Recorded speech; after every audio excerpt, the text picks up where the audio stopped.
Welcome back, strangers. Tonight we're excited to have a fellow paranormal enthusiast on. It's the Ghost Watch. We've had him on one time before. It was a really good time, but it's going to be a good night. We're here to discuss some of the most terrifying paranormal encounters that he's had in research for his videos. So look forward to that.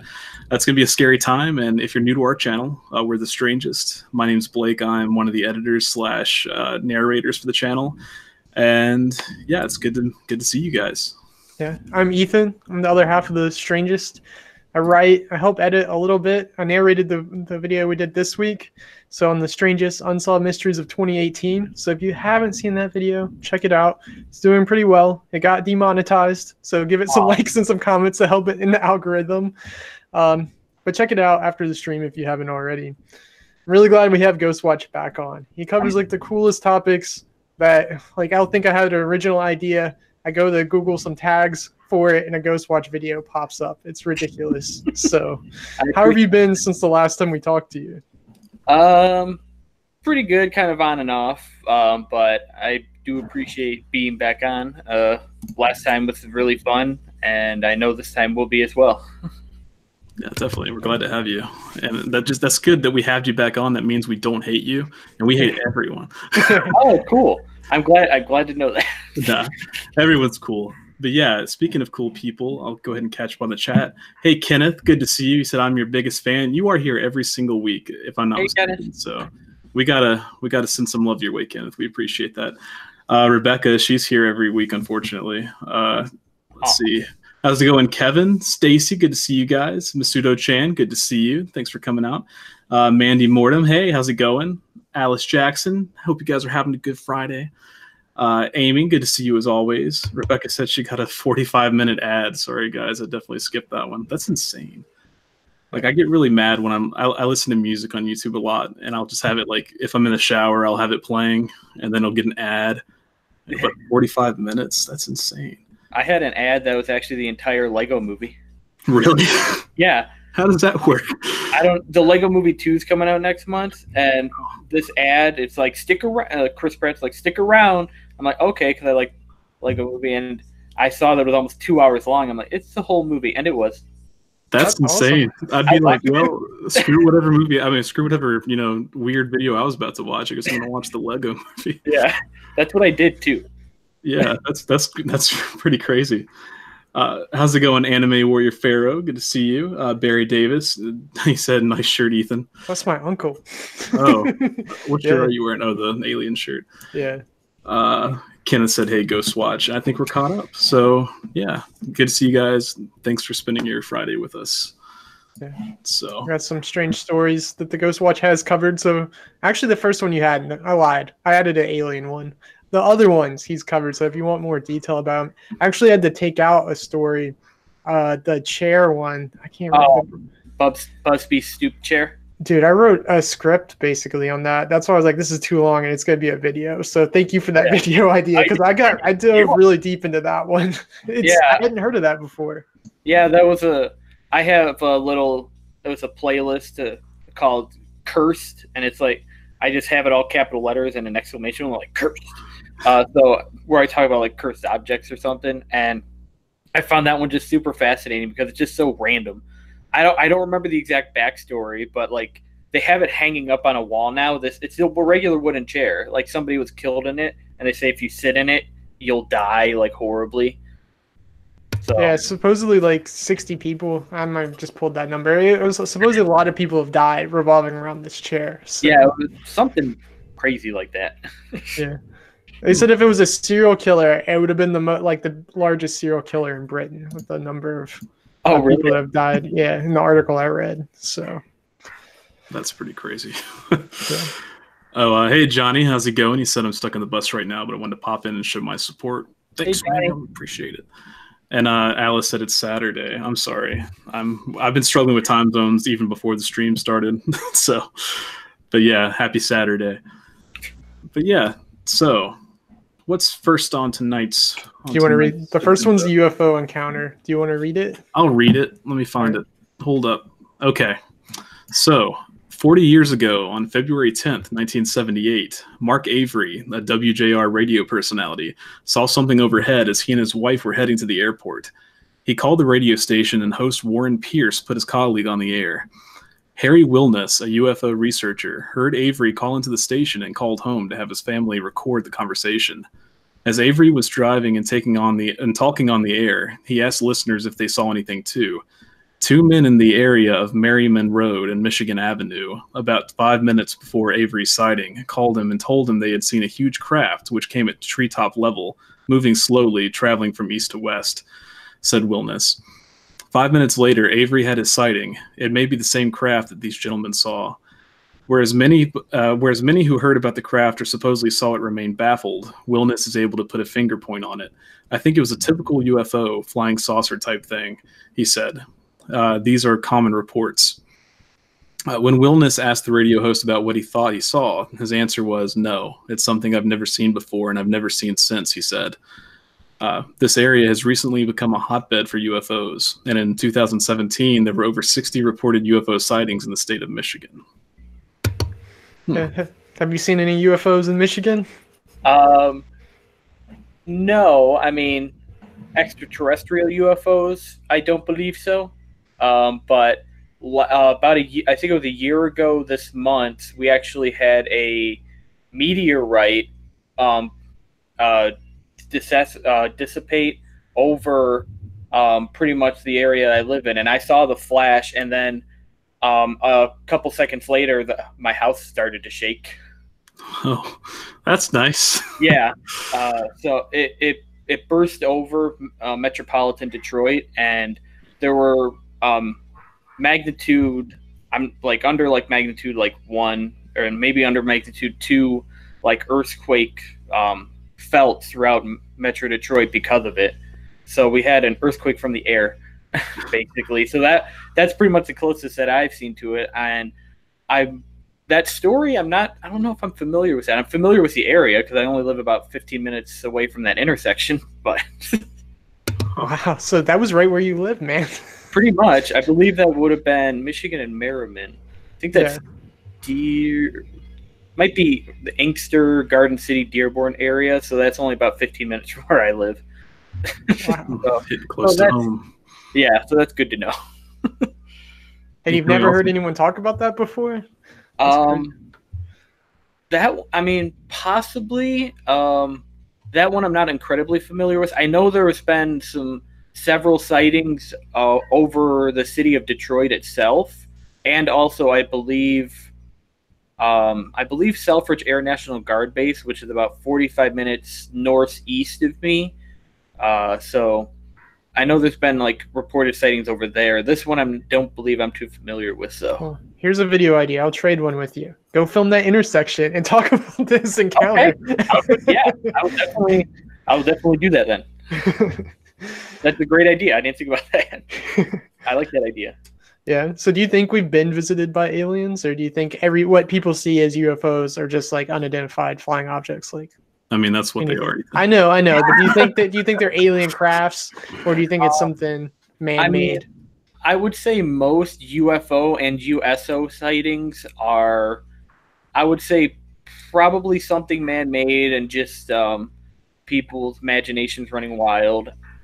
I don't really think that we've been visited, at least a ton.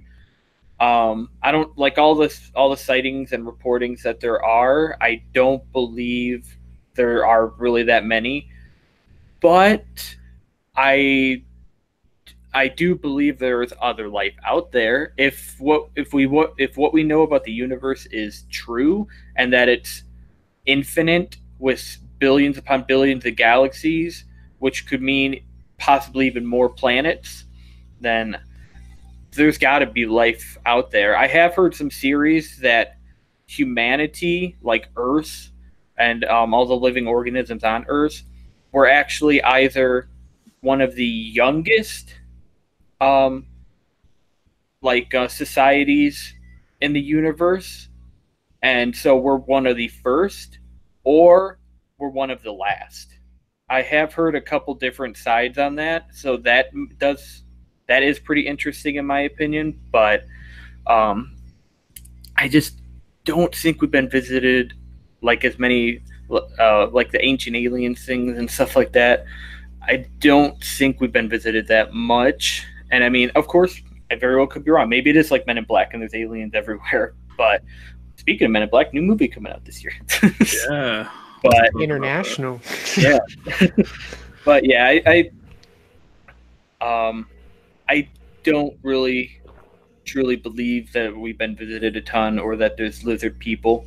And I mean, I try not to think of myself as a conspiracy theorist, but there are a lot of things that I'm starting to maybe believe more. So maybe Like what? What's made you think and consider some conspiracies? well, one big one is like ancient or large organizations ruling the world or something like that. I mean, I don't know if that's true or not, but just some things that I've heard and read have made me start thinking about that a bit more. Not going to name names because I don't need to be assassinated, but Yeah, let's not get blacklisted over here. Yeah. Have people show up at our house, tell us we become puppets for the government. Yeah, very well could be wrong. And hopefully I am. So we have your search history. Do what we say. Yeah. Yeah, I saw one thing that always gets me is like there was a meme. It's like if aliens are real, they probably lock their doors when they fly by Earth. It's like we're that place. But I don't know. I think that if we have been visited, kind of like you said, like there's so many sightings. I guarantee most of them are planes. Now there might be some that are, but I feel like if there is something out there that's intelligent enough to reach us, they probably are pretty good at not letting us see them. Yeah, I would say like a UFO is a lot easier to debunk than a USO, in my opinion. Now, for the people in the chat that don't know what USO stands for, I know. Yeah, I know. But what is USO? Unidentified submerged object. That makes sense. So, I was gonna say swimming object, but it's like that's a little. Yeah. So basically something underwater that you can't identify. So that's so basically just the opposite of a UFO. Instead of flying, it's just underwater. Gotcha. So doesn't necessarily, like a lot of people like to say it's a UFO. Well, I mean, if you don't identify it, technically you're correct, but it does not necessarily mean it's extraterrestrial. Like the F-117 Nighthawk, the stealth fighter for the U.S. military. A lot of people didn't identify that. It was a UFO to a lot of people, but most people thought it was extraterrestrial. So it was a UFO, but it was actually a man-made UFO. Right. Similar to what happened with the B-2 stealth bomber. Yeah, and that's the thing. Like, we can never really know what the government has out there. They don't want us to know. That's the whole deal. Right. But Barry said, "I've seen one, and I know what I saw with 7 more people." And Amy said, "I've seen 2 in my life, and I also wasn't alone." Yeah, I've seen things that are weird. Like I remember one thought that one experience that sticks out. I was probably early teenager, and I was using the bathroom and looking out the window as one did before cell phones. And I saw this, what I thought was a plane in the sky, but it was moving really slow. And then I looked away and I looked back and it was just gone. And I was like, there's no way with the speed it was going, it could have, just disappeared from sight. But what it was, I don't know. It was before drones, or at least before commercial drones. But who knows? It was unidentified by me, and that's what makes it a UFO. Yeah, I mean, yeah, that would be a UFO since you couldn't identify it. So definitely, and could have been extraterrestrial. Maybe they were trying to abduct you. That'd be a really good time to do it. It's like I'm helpless. Yeah, I was like, foiled again. Gregory said, "This might sound stupid, but my grandmother was pure blood Navajo, and I've been told that my great grandfather was a Sasquatch." Could be. Missing link. Missing link's got to be somewhere. Are you very hairy? Yeah, could be. You never know. I mean, I'm not gonna debunk anybody. I'll never do that unless I can. I mean, you never know. You really never know. I mean, if that's the case, that's pretty sweet. Yeah. Jim said, "Do you think that mer people are aliens, like mermaids and mermen?" I mean, I don't particularly believe in them. So, There was this Discovery Channel documentary that made it seem like they were real and evolved like side by side like humanity. That made me kind of think about it, but I don't think they're aliens. I think maybe if anything, like some sort of side evolution might have happened if they exist. I mean, I guess it can make sense, but at the same time, I doubt it. Of course, I mean, most of the ocean is still unexplored, so. Yeah, I believe it's over 90% of the ocean still has been unexplored. Something like that. Something crazy. We need to get on that before going to space. Yeah, and I'm starting. Let's get our shit together. Yeah, I'm starting to believe that there is. This might sound weird, but I'm starting to believe that there is something large lurking down there. Like what? What do you think it is? Not necessarily like a Godzilla type creature, but like if you listen to read stories like the Bloop or the I cannot remember what the other one's called, but there's a couple unexplained noises that have occurred underwater. I believe it was the Blue, not the Bloop. Or okay. Yeah, but there was another one that they said it sounded like a whale, the sound that it made, but that it was like a blue whale, which of course is the largest known animal in the world. But they said this thing was like 10 times larger. If it does exist, this thing would be like 10 times larger than a blue whale. So, yeah, and maybe there is some like Godzilla kaiju lurking in the depths of like the Marianas Trench or something like that. Nah, man, I've seen Cloverfield. I don't want none of that. But yeah, I mean, it could be because I mean, if you think about it, like the largest octopus squid, what is it? It's not the giant squid. There's something even bigger than the giant squid. I think the giant squid. That's the technical term. I believe. Yeah, the colossal squid. Is that what you're talking about? It might be the colossal squid, but I mean, the fact that something that big can live down there and sustain itself. Right. I mean, it could very well be something huge down there. And I mean, if there were aliens, that's where I would go. Right. Because I mean, we can't get there, and obviously, there's not. I mean, either we don't have the technology to get down there, or it's just not. They don't think it's worth their time, or they already know something's down there. I don't think they have the technology yet because still. I think with even the best piece of the technology, the deepest we can go is still barely scratching the surface. And if you go any deeper, everything's going to implode upon you. So that might not be the best thing. And the differences between like the giant squid and colossal squid, which both were cryptids up until like a couple decades ago, they were still classified as cryptids, which is fascinating, very interesting. Yeah. The giant squid is slimmer but a lot longer.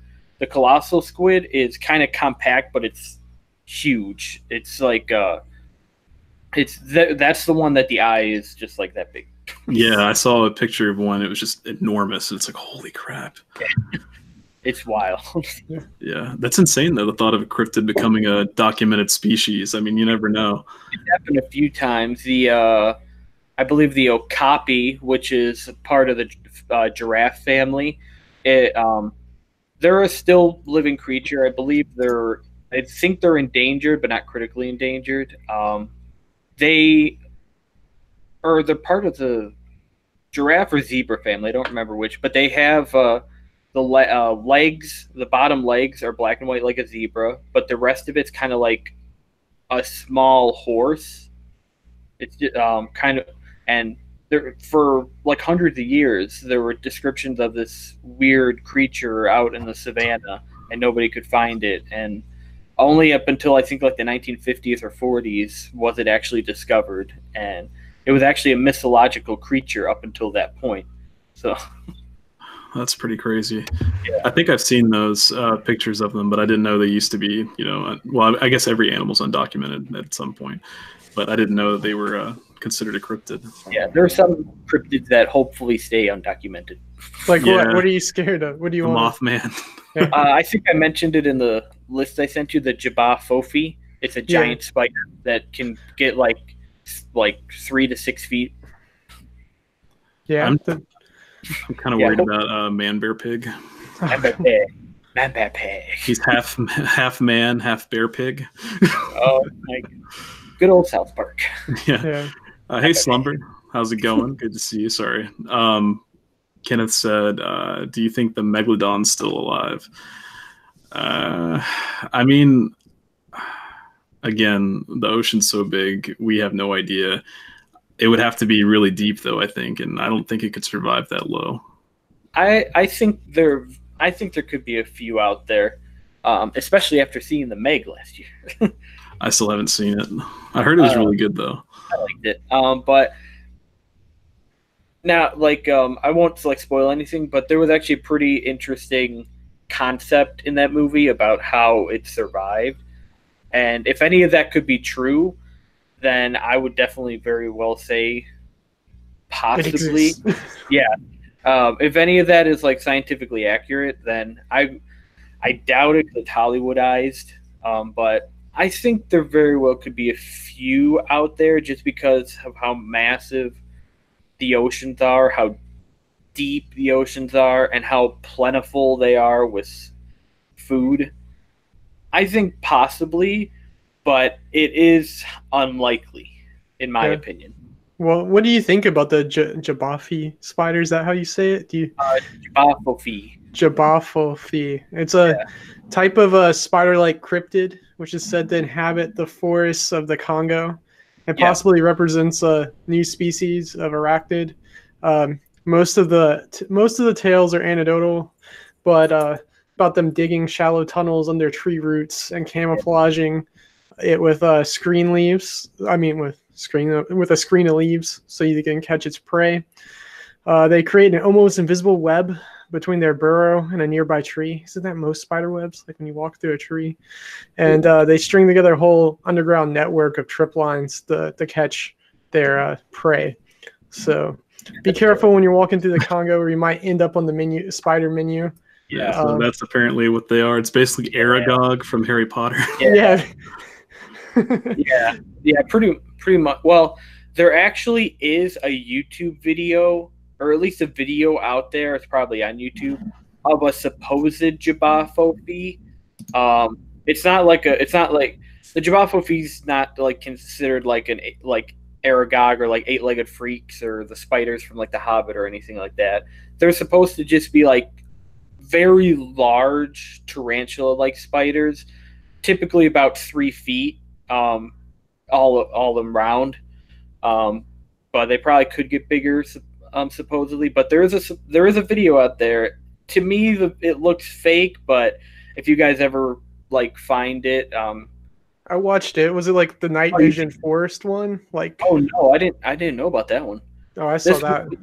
Just off a girl's I think it was a girl on her cell phone, just a giant spider coming towards her. Damn. Yeah, that's gonna be a no for me, dog.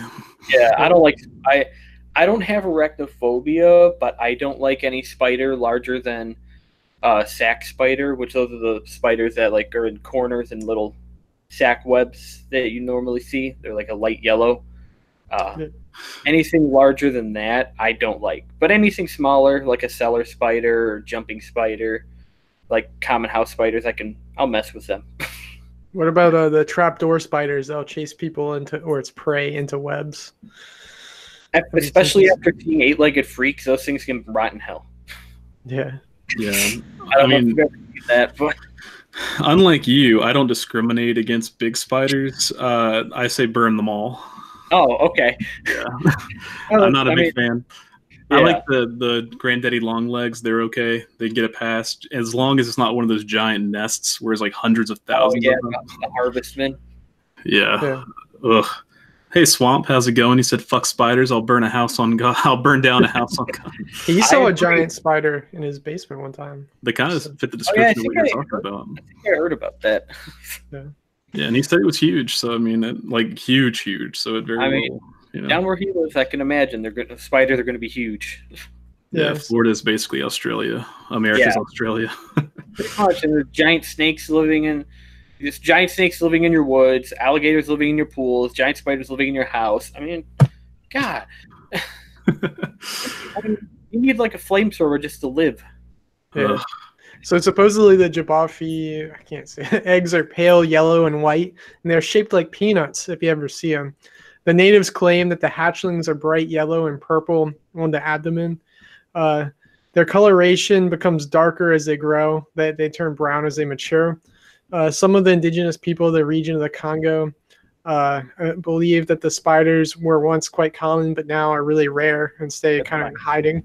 So the very first sighting occurred from a Westerner in the 1890s near a lake. Arthur Sims and his men came through the area and encountered one of the creatures. They got tangled in an enormous web, and two of these giant spiders came at them, and they were supposedly 4 feet in length, and they came out of their web and attacked them. Sims was bitten and managed to escape after shooting one of them with his pistol, and he subsequently developed symptoms that included a deathly pallor, severe chills, swelling in the area of the bite, and he became delirious before dropping into unconsciousness. He ultimately died from the effects of the bite. Yeah, I think I remember that story, and it gave me chills again. Yeah. So what would you do if you encountered a giant spider that was coming at you like that? Let me see. What can you do? I mean, yeah. Shoot it with your pistol like that, badass, but he still got bit. Yeah, so if I had a pistol on me, I'd probably just shoot myself. Yeah, I'd probably take the chances. Like, I might kill him. I'll definitely kill myself. Yeah. Even like arachnids nowadays, there are several arachnids, including spiders, that can run just as fast as a human can. An average human can run. I believe the Brazilian wandering spider is one of them, and of course that's the deadliest spider in the world, and also one of the most aggressive spiders in the world. I believe it's also the fastest, and it can run, like, I believe at full sprint about the same as an average human. So if with these spiders, with their gross size, I think they could they could catch you right away. So if you encounter them, I don't believe there's too much you can do. However, if I remember correctly with the Jabberwocky, they are somewhat intelligent, and I think you can kind of please them, and they won't like do anything to you. If I remember, I don't like where this is going. Yeah, I don't want to end up in a spider orgy trying to not get bit. Yeah. I don't know. I might just go ahead and kill myself. Yeah, that's not how I want to spend my weekend. Where did you first hear about them? Because I'd never heard of them before. Like a lot of my videos, just random searching. Yeah. Like I will, I'll be like, I feel like doing like a cryptid video today, so I'll search up several like lists of cryptids, and just scroll through and be like, that one sounds interesting. Yeah. That's basically how I did a lot of my videos. A little different nowadays. I still do that sometimes, but I would just like find something that sounded interesting and be like, I'm gonna make a video on that today. Yeah. So what are some cryptids you don't believe in? That I don't believe in? Yeah. Do you think that there's a chance of the giant spiders out there, or is that not something?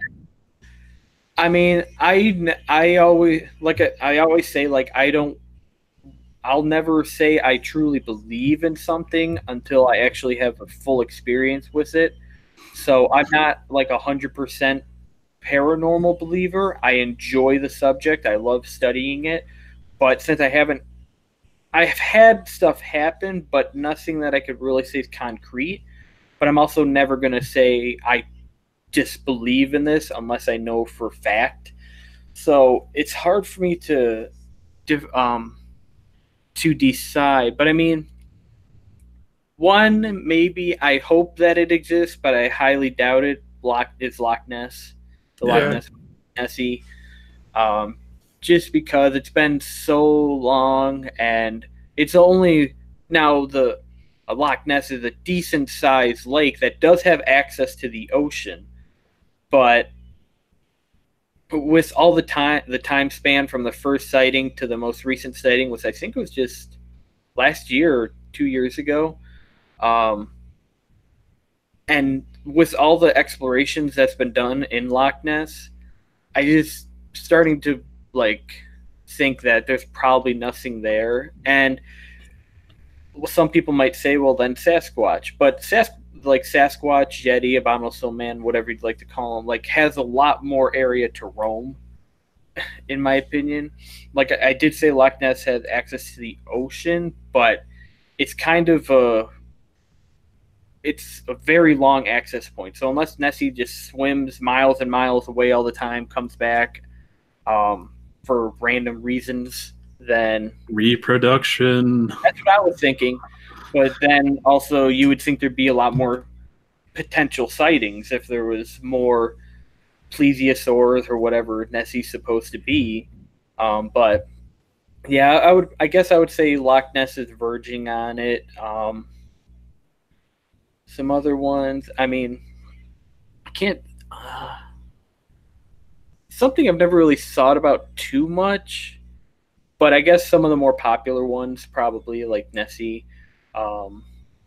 So, and I think you can probably debunk a lot of like the Bigfoot sightings as well because there's just been so many. You could probably debunk a lot of them as well, but lately that's been a big topic of mine is Sasquatch and Bigfoot because I knew that where I live in Michigan, one county south of me, I knew that there was supposed Sasquatch sightings down there, but I didn't realize how many and how in depth they were, and also that it's really only about 25 minutes from me, which is I don't know if that's terrifying or not. You should go camping there, man. Well, film it. Funny thing is, I have several friends that live right there, pretty much. I have a couple groups, two couples of friends that live only a couple minutes away from where all the sightings have occurred. So I'm down there pretty much all the time, and I've done several like videos on it. I haven't seen anything, of course, but it's weird. Like the one time I actually walked the road. It's a very rural road. It is right off of Interstate 75, so it's kind of loud and stuff. But other than that, at night it's pitch black. There are no lights. There are just fields and a couple big trees. And walking down it at dusk was like very like creepy because that's when most of the sightings have occurred. And the sightings of the supposed Sasquatch down there have not been pleasant. Do they attack people? Yes. Wow, I didn't know that. The first sighting in like 1962 or something like that, these two women were driving in their car. They hit something large. They didn't know what. And just shortly thereafter, I believe it was the driver, large hairy arm came in the window, grabbed her, smashed her head into the steering wheel, and then the passenger got out and ran. They hit it though. That's yeah. Well, Harry and the Hendersons Part 2. Yeah. And then a more recent one in 2009, this guy was driving down the road. It's called Mentel Road, and it was a trash night, and he saw something large digging through the trash. And as he was driving by it, he got this like voice in the back of his head, like kind of thing, saying that if you look at me, I'm going to like kill you. Something told him just don't look at this thing in the face, or it's gonna do something bad. So he just kept going. Those are like the two like big sightings that have occurred, and also there's a nuclear power plant there, and supposedly when they were building that, I believe in the 70s or so, a lot of the construction workers reported seeing large, hairy, humanoid, like hominid creatures around the area because it was a very swampy area. So it's weird, and it's also really like because that area, before I knew all this, like I've done like small game hunting in there, so now I'm kind of like petrified to go there. So I mean, you could be the first person in the world to die at the hands of a Sasquatch. So, or you could film it for your channel, man. What if you got a Bigfoot video? Imagine what that would do. That would be awesome. I have on good authority that'll make you famous. Yeah.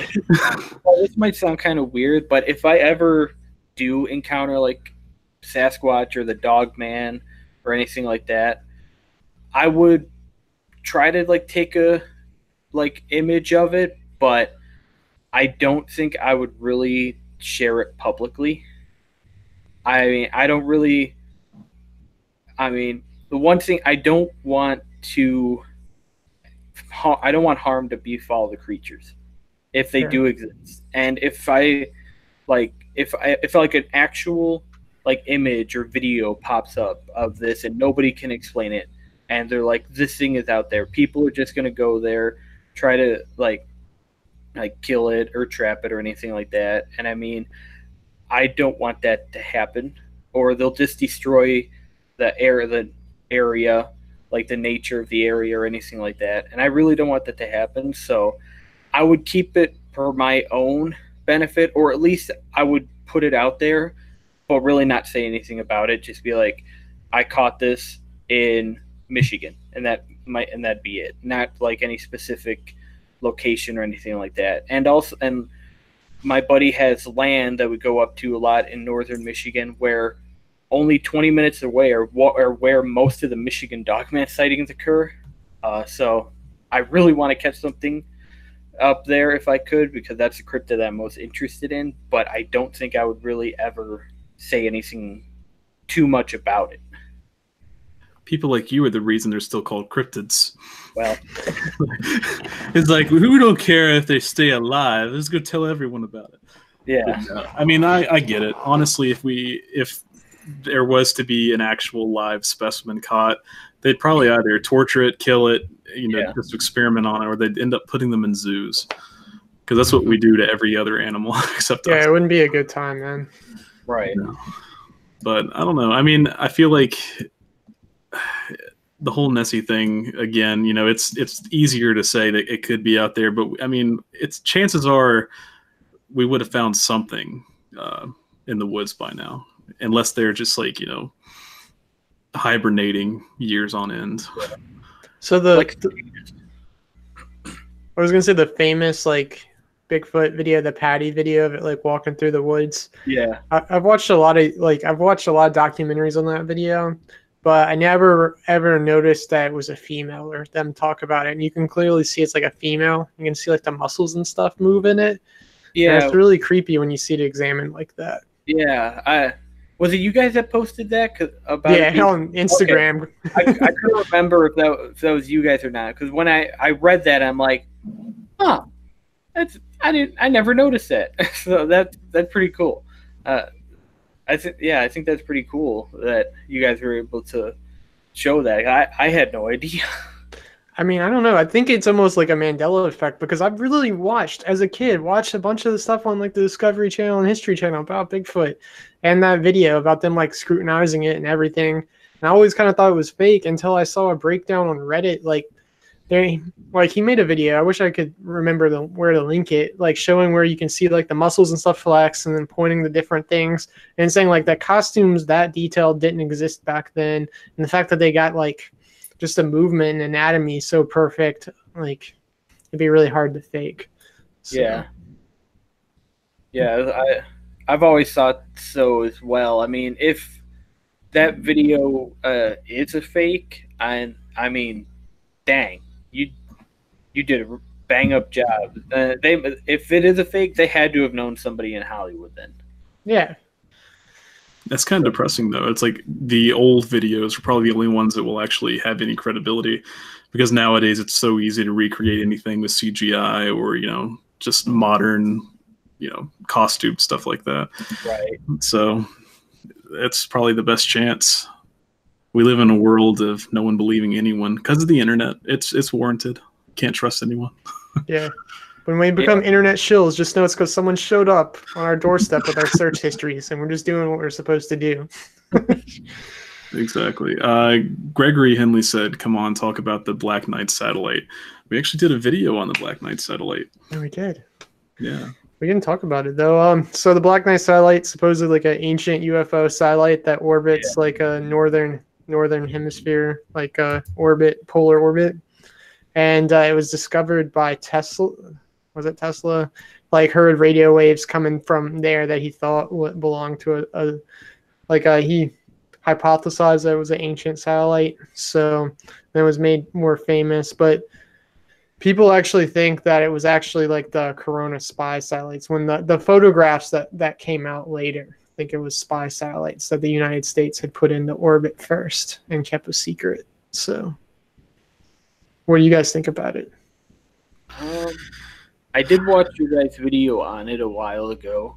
Other than that, I don't really know a ton about it. I've seen images of it. But yeah, I don't really know a ton about it. I mean, I highly doubt it's like an Ancient Aliens type thing. But it is a very fascinating story when you're looking. I mean, the whatever it is itself it does look weird. And I mean, if Tesla claimed that he got radio waves from it, then that's interesting. I mean, this might sound like a weird question, but like when Tesla was around, did we really know too much about radio waves? So he was like one of the pioneers in a lot of stuff. Okay.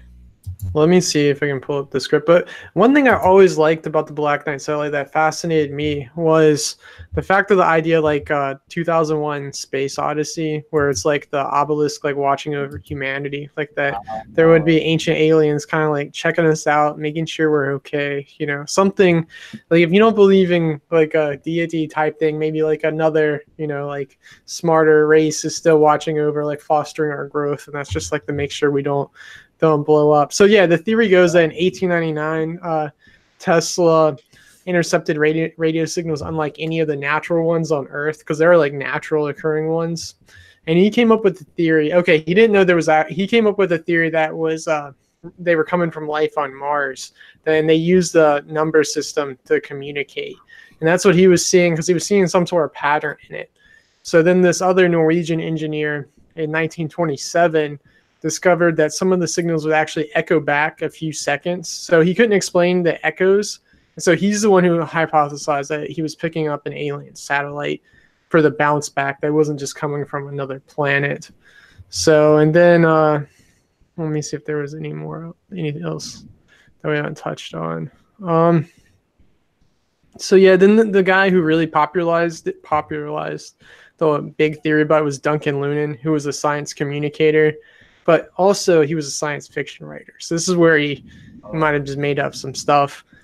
He said that the messages were transmitted by an alien probe that was sent from the star system Epsilon Boötis, and it had been lurking around the moon for the past 13,000 years before moving into a polar orbit. So I don't know. You guys don't believe it? I feel like we would have concrete evidence by now, but the government might be hiding it. How do you know? They might be in cahoots now. Could be. I mean, I think that it's possible that we are being surveyed, or that there's some alien civilization keeping an eye on us, but you never know. What about the? Sorry. Sorry, no, I didn't mean. Sorry. I was gonna say, what about the NASA? Here's another conspiracy. What about the NASA live streams in space that immediately fade in and fade out? Like it's timed for something. Like what are they hiding there? I think there's something going on there, but one thing is if I was part of the ancient civilization watching over humanity, I probably would have blown up Earth by now. But other than that, that is weird. I do because I've seen a couple of them. Like the one they had the little dots floating through space or something like that. There was another one where they saw something fall off, the International Space Station, and they cut that. I mean, you're making it more. The one thing is that I find weird is NASA's going to realize if they pull this, it's going to make it look more suspicious. Yeah. So, is this just like a publicity stunt thing, or are they really trying to hide or protect us from something that they don't want anybody to see, even though they know it's going to look incredibly suspicious? They just really do not want any kind of like widespread panic or something. It's weird if you think about it too deep, which I probably do way too much, but that's what I think about too. It's like, do you think that humanity is ready for that? Do you think that we would implode if, as a species, if we discovered there was life out there that was, you know, let's say it's light years ahead of us technology wise, you know, whatever. And I mean, would the world be able to handle that, or would, you know, everything just crash down? Because I kind of wonder if we're ready.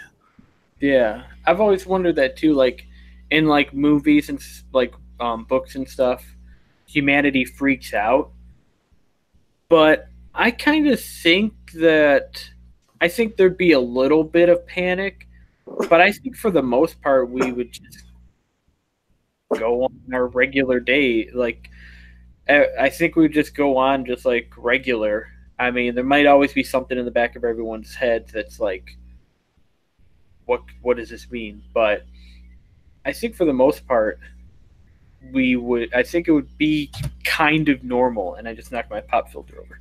I think it'd be humbling to know that we're not the top dog anymore.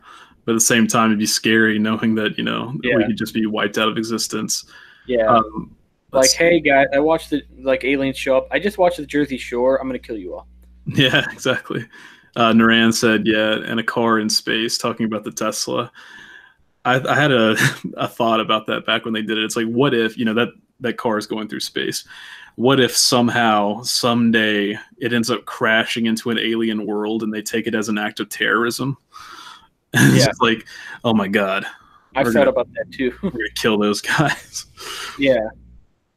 Like the possible life on the dark side of the moon.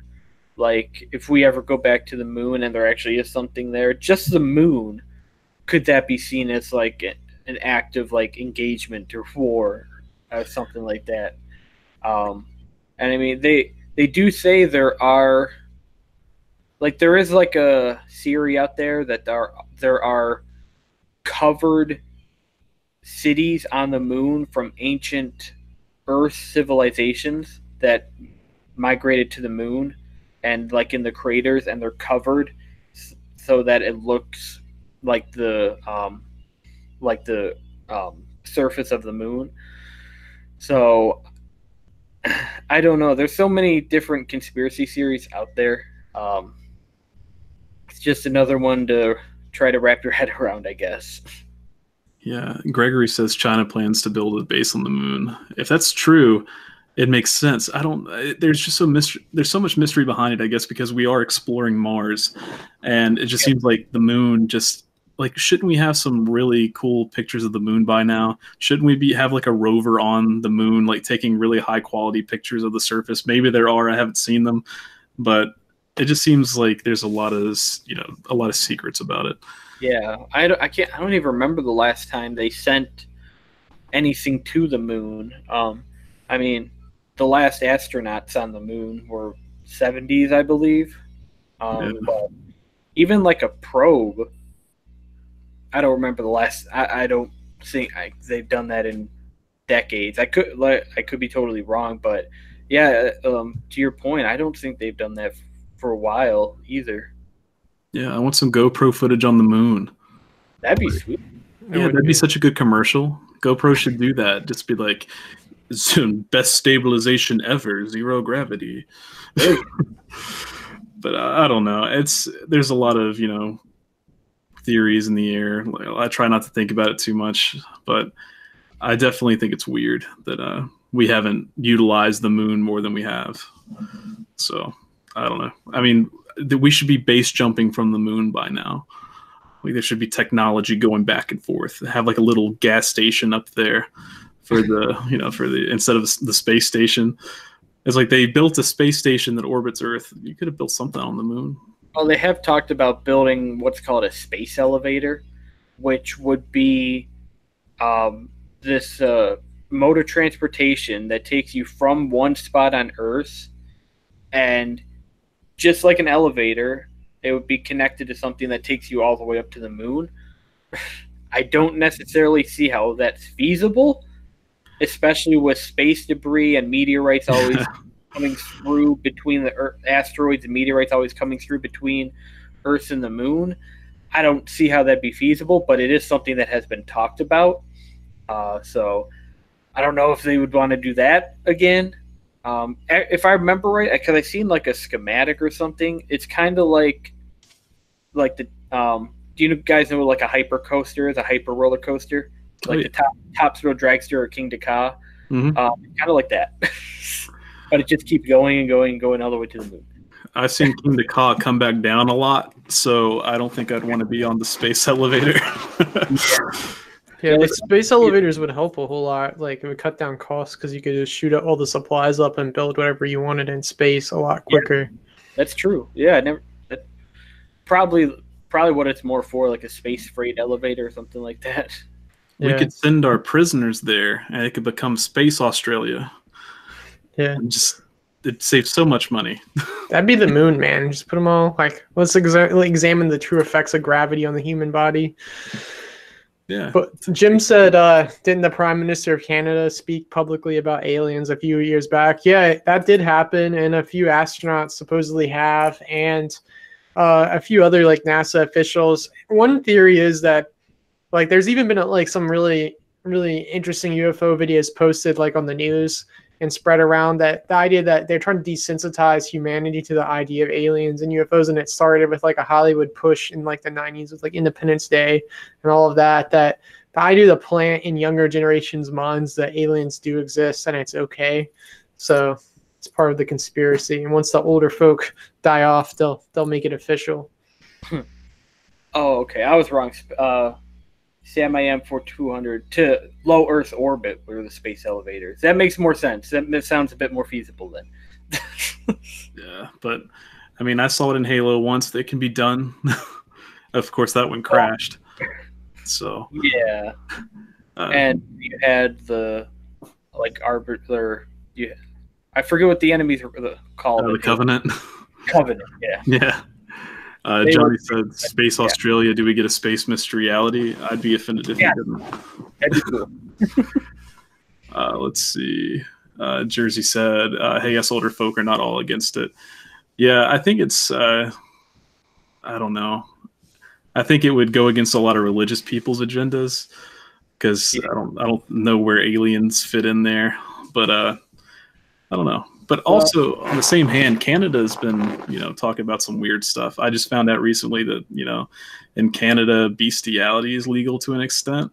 So, oh, really? Yeah, apparently, as long as you don't penetrate the animal, it's fine. What? Yeah, which, where's the fun in that? No, yeah, you have some weird literature, like I just find out really random things, but yeah, that's a thing. And as long as you don't penetrate. Okay. I don't even want to go there now. Yeah, I didn't believe when I heard it. I had to Google it, but I Googled it. It checked out. It's something. Naran said, "Yuck, I want to puke." Yeah, it's pretty bad. After Dark Paranormal said, some poor UFO crashes into it and has to tell his insurance company, "Stupid humans." Oh God. That'll be the next like Geico, or that'll be the next like what's the commercial? That's like the disaster guy, the mayhem guy, Allstate. Yeah. That'd be great. That'll be the next one. What do you think about Soup Cemetery? Have you been to Soup Cemetery? Oh yeah, I've been there multiple times. I've done several investigations there. First time really being there was actually an investigation with my former investigation group. That my current one was kind of formed out of that one, but we had several other members. We went and investigated the Soup Cemetery, and It's a creepy little cemetery. It's not a very large cemetery or anything, but it's actually in a very nice area. But we went there, and a couple of the people in the group, they were actually the leaders. One of them still the leader of my current group. They're mediums, which even though I know them, I don't 100% believe them. I don't really believe in psychics that much. Sorry, but that investigation caught like a few things. I mean, they said there's a little girl here. She just wants to be with us and stuff like that. So I split off from the group and wandered on my own in the pitch black, which in hindsight probably was a bad idea, especially since like people have been known to get grabbed and drug around that cemetery. But did anything happen to you? Did you catch anything in the investigation or anything strange? That particular time, I thought I did, but this was probably like 2012, 2013. I took a picture and I caught an image of what looked like red eyes staring at me, and I did everything I could to like debunk it, but I couldn't. But I think I actually finally debunked that picture just a couple months ago, which I really wish I didn't. But there's a road sign that's kind of off in the corner, just saying like it's a turn, and I didn't think I was looking at that. But as I started manipulating the image more, I believe I was staring at that, and that's where the red eyes came from. So unfortunately, that particular time, I did not catch anything. And I believe that, because like I said, I've been there multiple times. I believe there's only one time that something actually happened. I was there at night with my mom. This was a few years ago. We just happened to walk in there just because we were coming home and just for willy-nilly, like, let's just go to the soup cemetery real quick. And we walked in, and I pulled up my recorder, and it's like, if anybody's here, could you make a noise for me? And you heard on a nearby tree, like a knocking. I don't know if you heard that knock or not. Yeah. Okay. And it was like, okay. And then I asked something else, I don't remember what, and immediately to my left-hand side, I heard something running, like, at us. Just like a, like, right at us, and then it stopped. And I was just like, oh, there was like nothing there. I mean, it was dark, but I was like looking with my phone light and stuff, and there was just like nothing there. But you heard it running, and then just dead stop. And after that, I'm just like, I think it's time to go. Yeah, that's usually my response after I piss my pants. It's like, oh, it's time to go. I think we should just hit the old trail. And another time with that cemetery, I was coming home. It was an unseasonably warm day in February, coming home after a fishing expo, and I just decided on my way home, just pull off, because it's right off the highway service drive. So I just have to get off the exit, and it's just a couple miles down the road right there.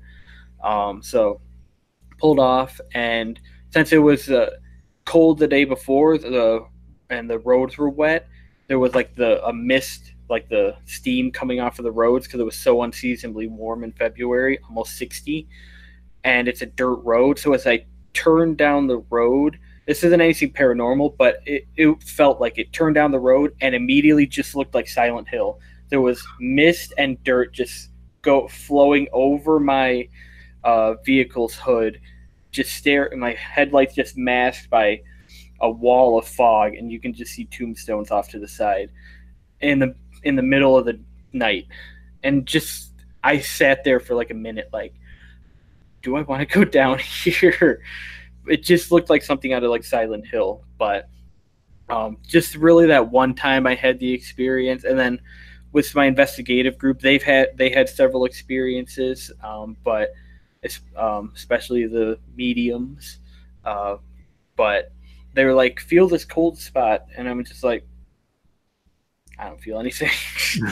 So I didn't really experience anything that day, but it was still pretty cool nonetheless. And I go there quite a bit when I can because not that far from where I live, and I'm on that stretch of highway quite a bit. So I just drop by every now and again just to check it out. Yeah, you're around a lot of cool places, man. That's really cool that you're so central to things. Yeah, I didn't realize it until, I mean, I've always been a big. Thanks, Johnny, for my necklace. I've been a big like geography and history buff for a while, and especially local history, but I never really put local history and paranormal together until recently, really. And I noticed just how much stuff is around here. I mean, and also with my centralized location, not just in Michigan. I'm only 45 minutes away from Ohio, another state. I'm only about an hour and a half away from Indiana, another state that I could get to easily. And also, if I drive 10 minutes if I drive 10 minutes east, I can see another country in Canada, and I can be across the border. If there wasn't any if I didn't have to deal with like the border patrol, I could be across the border in 20 minutes to another country. So it is a very cool centralized location where I am, and with all the history around the area, I finding more and more like supposed like haunted places that definitely want to go check out, and it's just really cool. Like how I didn't know that really up until now. Yeah, that's really cool. And I have a similar story about graveyards in Indiana, like northern Indiana, like, you know, the fog and all that stuff. So I definitely know what you're talking about. It's creepy. But Forewarning said, "What up, fam? Forewarnings just got engaged to Mr. Reality. So that's pretty crazy. Yeah. Congratulations. Very congrats. Yeah, we better get an invite to the wedding and plane tickets. Yeah. Of course, you guys pay for that part, but yeah, congratulations, guys. But yeah, when I was in Indiana, Ethan made me go to the cemetery at 3 a.m. by myself, and it was like the 100-step cemetery, I think it was called. Oh, I think I know which one you're talking about. Yeah. Oh, actually, yeah, that was it. And I went there, and there was. No, wait, that was a different one. I went to a lot of cemeteries during the night. Yeah, I'm anyway, in Maryland, actually. My bad. Yeah, one of them, they said that they'd see red eyes in the cemetery, and I was like, okay, whatever. So yeah. I go to the cemetery at 3 a.m. and I go in. I've got my camera, like, you know, recording, and I see like 10 sets of red eyes looking at me, and I'm like, oh my God, what is this? And I keep walking forward because I'm an idiot. And it's a bunch of raccoons, which I had never actually come face to face with a raccoon before. Like, I love raccoons, but I've never actually been that close to them. And I'm just like, go away. But there was a point where I was like, if there's anything out here, feel free to, speak into this device. It was my cell phone.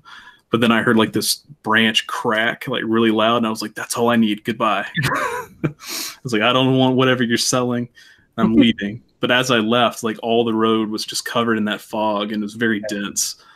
And it wasn't like that when I went in there, which made it so weird. It's like leaving, I was like, oh, this is weird. They're telling you to go. Yeah, I'll see myself out. Yeah, that's when you see the red eyes at that level. Yeah, Rebecca said Blake's lucky he didn't get rabies. Yeah, there was definitely a lot of them. So luckily. Yeah. Sam I Am asked if we'd been to Athens, Ohio. Oh, that's where the University of Ohio is. Yeah, we have been there. We did 2 videos on it. Yeah, we did it on the University of Ohio.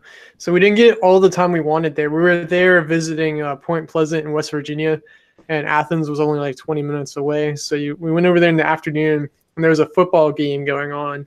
So it was really crowded. We tried to film everything we could. We got 2 videos worth of material, but we didn't actually get any other Athens footage. But you can check it out. Yeah, speak of the devil, there's Mr. Reality. Congratulations, man. Yeah, congrats. But do you want to read the Soup Cemetery part, Blake? Sure. See you guys. So, Soup Cemetery is supposedly one of the most haunted cemeteries in Michigan. There's a legend that that Elizabeth Soup, a member of the family from whom the cemetery got its name, practiced witchcraft. She's buried in the cemetery next to her husband Frederick, but she doesn't rest in peace. When she was alive, she performed the dark arts, and now in death, she terrorized unsuspecting visitors of her cemetery. Curious visitors who attempted an investigation late at night claim to have been followed by shadow people. Others say they were followed by disembodied footsteps, heard voices, or saw floating colored lights and other strange occurrences. One person said they visited the cemetery in 2001, back when they and their friends would all visit haunted places in Michigan. When they got to Soup, they parked the car and immediately went to the back of the cemetery where Elizabeth is buried. While on their walk to the grave, they encountered 3 shadowy human-like figures that began moving towards them. The group of visitors decided to make a run back to the car, but the shadowy figures quickly followed them. The group safely drove away and eventually came back to the cemetery later that night. They didn't get out of the car the second time, but drove around the area looking for anything that might explain what they saw that night, but they found nothing. What did they encounter that first time? Would you visit Soup Cemetery? Yes. Yeah, well, I guess, yeah, your answer is pretty self-evident. Yes, I would. Do it again. Yeah, I'll go back there again.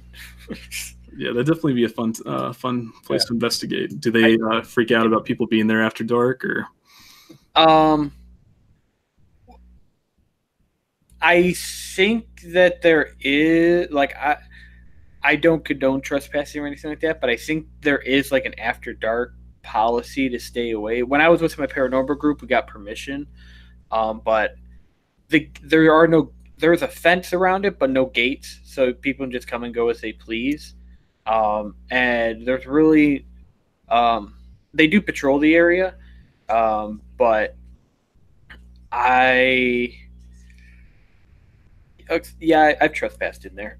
I will say, but as I always say in like my like cemetery walkthroughs and stuff like that, please be respectful to the grounds. Do not be a douche and desecrate anything. Please just be respectful. I'm always respectful going through there. I just find it fascinating and want to see if I can catch anything paranormal. I'm not there to cause mischief or anything, but I get why they close it after dark. And there is a house right next to it that I think's abandoned, but sometimes it seems like it's not. So I really don't know. I don't know if they keep an eye on it or not. But it is kind of interesting. And also, I have seen the tombstones there that do say Soup, the SOOP, the family name. And it's still an active cemetery. There are still new graves being dug there. It is still an active cemetery, and there are graves that date back, I believe, maybe even the 1700s. And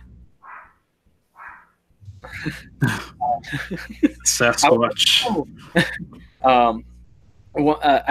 One cool thing is the township that it's in actually held like a history night for the Soup Cemetery around Halloween, and I went to that, which was really cool. And it's so weird. Back when the cemetery was first founded, the road, it's called Old Denton Road now, but back then it was called like Black Bear Lane or something, because the area, like Metro Detroit, had so many black bears in it, which are non-existent in the area now as far as we know.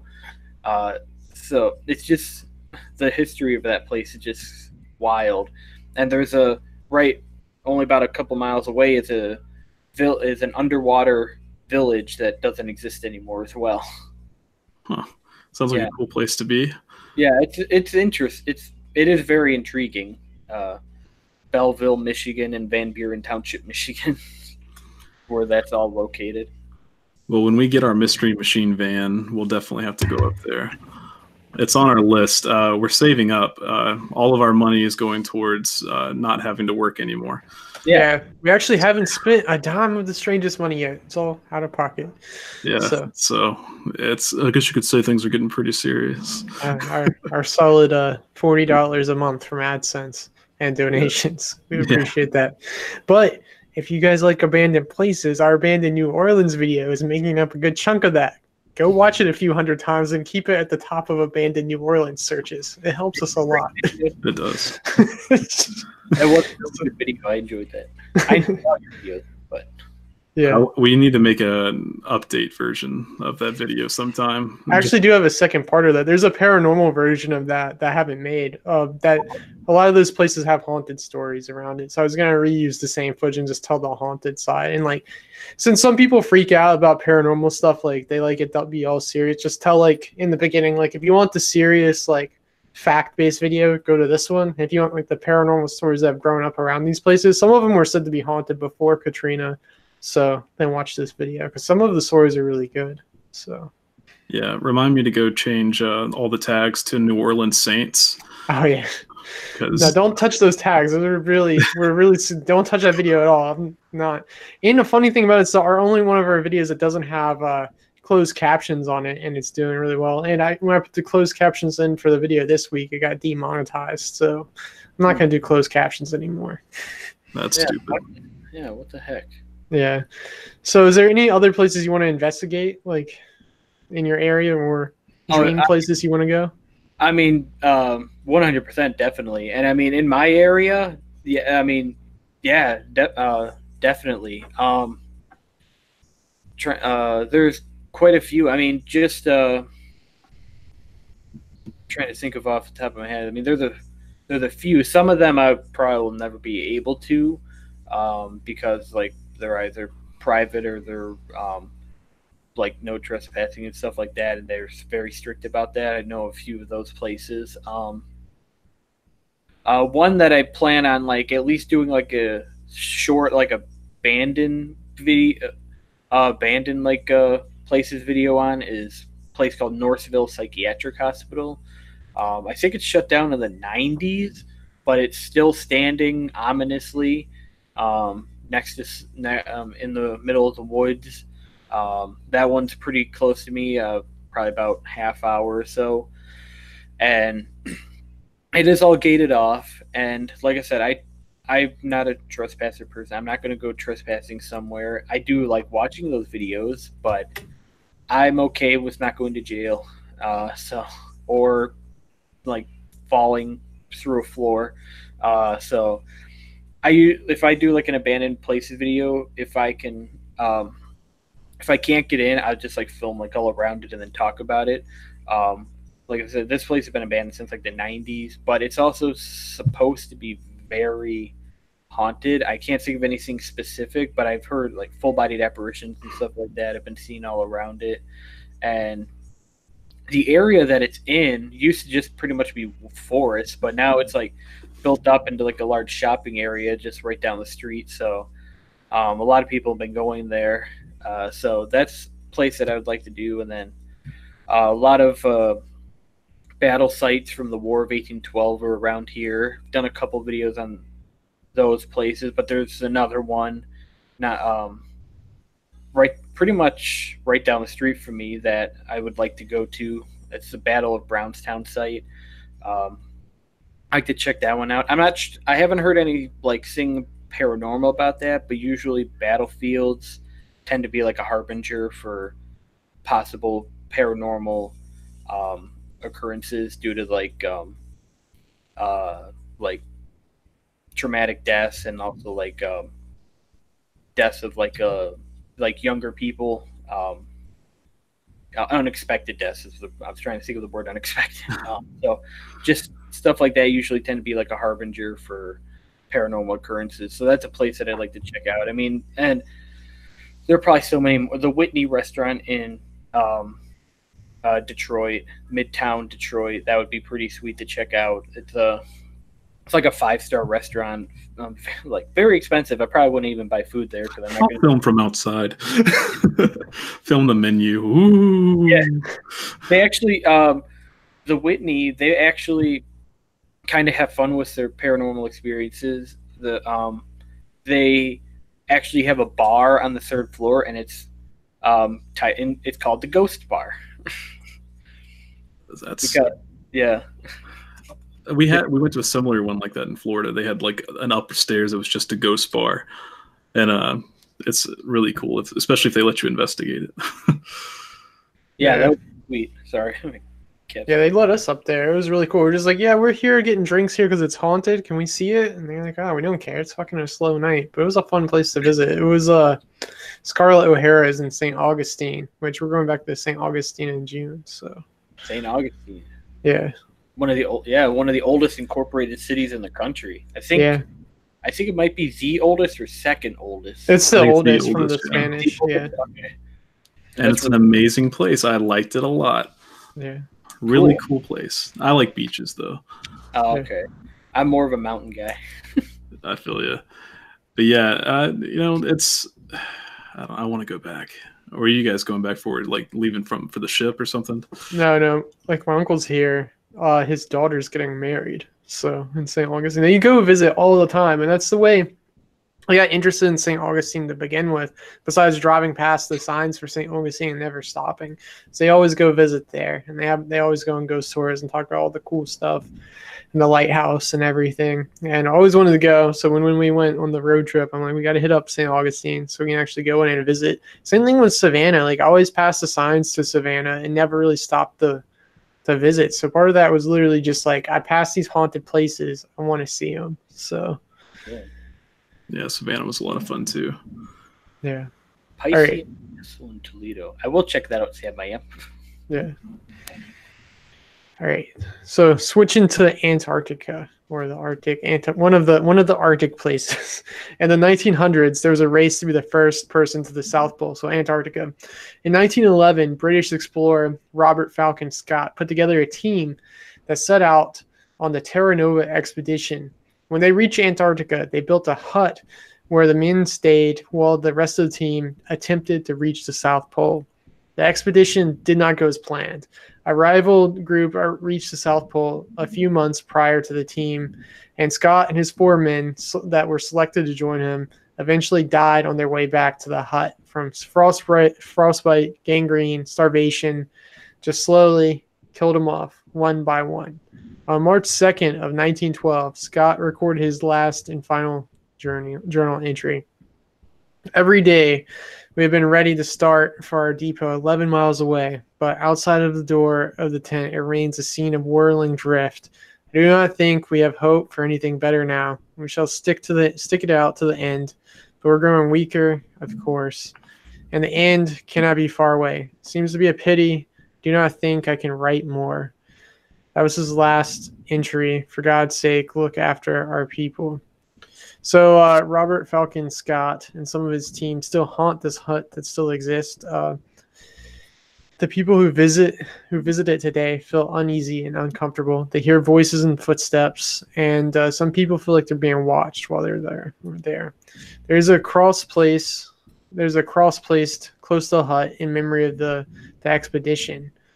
There was also another expedition, the Shackleton's Ross Sea expedition, that died in another cabin nearby and used it. Would you venture all the way to Antarctica and visit this supposedly haunted hut? How did you get into haunted places in Antarctica? Because you said that as a suggestion.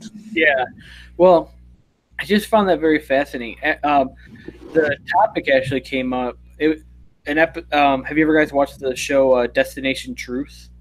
No. I know of it, but I haven't seen it. Okay, I really enjoy that show, and they did an episode on like a couple like haunted places in Antarctica, and I just thought that sounded I don't know why that's one of my favorite episodes. And I just decided I'm gonna see if there's anything else like haunted in Antarctica, just because it's a place you wouldn't normally think about. Like, who's gonna think about like Antarctica like being haunted? I mean. Yeah. By what? Penguins? Yeah. That's probably not even correct. They're probably not down there. Anyway, continue. Oh, they are down there. Oh, yes.